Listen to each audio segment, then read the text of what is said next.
Lesson 6.2, Effective Conflict Resolution, a 3-step process. The importance of conflict resolution. Spoiler alert, conflict happens.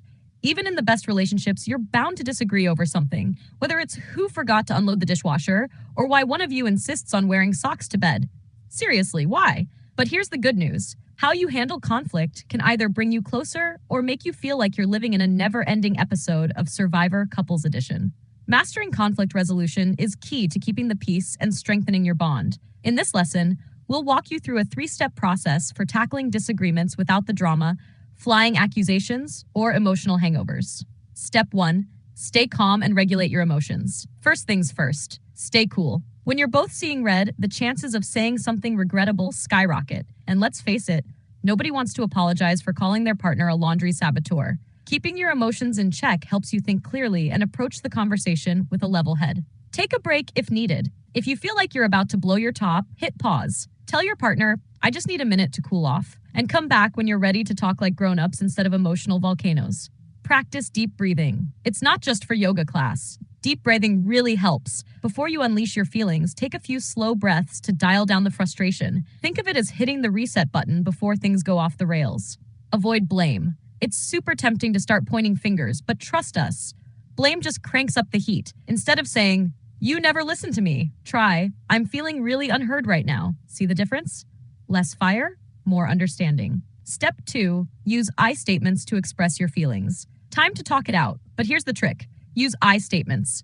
Why? Because starting sentences with you is basically the verbal equivalent of chucking a grenade into the conversation.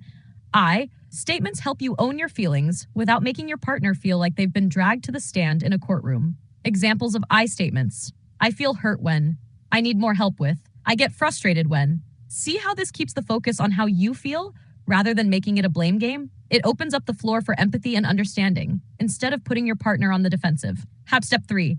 Collaborate on a solution. Now that you've both cooled off and shared your feelings, it's time to team up and solve the problem together. The goal isn't to win the argument, no prize for that, but to find a solution that works for both of you. Teamwork makes the dream work. After all, brainstorm solutions together. Ask for your partner's input and throw some ideas on the table. The more solutions you come up with, the better your chances of finding one that works for both of you. And hey, don't be afraid to compromise.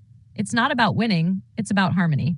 Focus on the future. Instead of getting stuck in the you always do this or you never do that cycle, shift gears to the future. What can you both do differently to make things better from here on out? It's all about moving forward, not living in the past. Commit to action.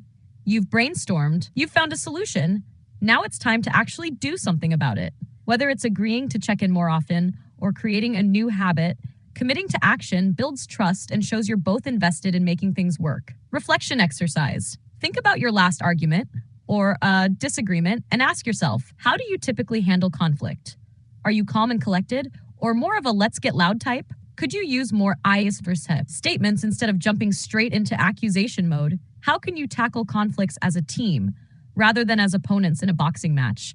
By sticking to this 3-step process, you'll be able to resolve conflicts without the drama and actually come out stronger on the other side. Because at the end of the day, you're in this together, even if you'll never agree on the whole socks in bed thing.